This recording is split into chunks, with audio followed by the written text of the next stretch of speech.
Sickle cell anemia. Well, what is sickle cell? Well, it's exactly what it sounds like. They're cells that are sickled. Sounds simple, right? Well, kind of, but don't worry, I'll explain it all to you. Sickle cell is a genetic mutation that causes red blood cells that should look like this to instead look something like this. It all starts on the 11th chromosome. Sickle cell is caused by a mutation in the genetic code for hemoglobin. Hemoglobin is a protein that carries oxygen in your red blood cells and helps oxygen travel through your body. I'm not gonna lie, the genetic code for hemoglobin is pretty long, but don't worry. The mutation that causes sickle cell is only caused by one single base. On the left is a normal portion of the genetic sequence for hemoglobin, and on the right is the same portion, but this one has a mutation. Mutations like these are known as base substitution mutations. In order to make all the proteins in your body, such as hemoglobin, the genetic code has to be transcribed by mRNA, also known as messenger ribonucleic acid. When mRNA is transcribing the regular portion of this hemoglobin gene, the sequence is CCU GAG GAG. But when mRNA transcribes the mutated hemoglobin gene, it looks like this.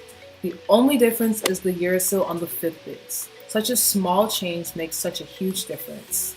Every 3 bases on an mRNA strand is also known as a codon.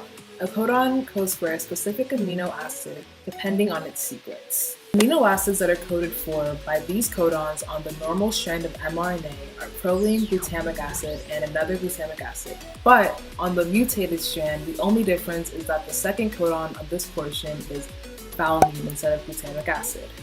A chain of amino acids is also known as a polypeptide. A polypeptide is the primary structure of all proteins. Proteins also have secondary, tertiary, and quaternary structures.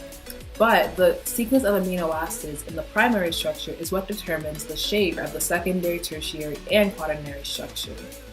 Because the valine amino acid on the mutated polypeptide has a different chemical formula than glutamic acid, it causes the shape of a hemoglobin protein to be different in a person with sickle cell. The shape of a protein is what determines its function. So because the hemoglobin protein is misshapen, it doesn't carry as much oxygen as a regular hemoglobin protein would. Because sickle cells can't carry as much oxygen throughout the body as regular blood cells, it causes several symptoms such as tiredness, shortness of breath, and increased risk of infection.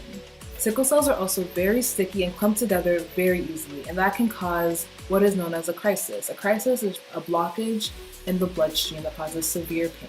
Well, there you have it. That's sickle cell in a nutshell. Thanks for watching. Bye!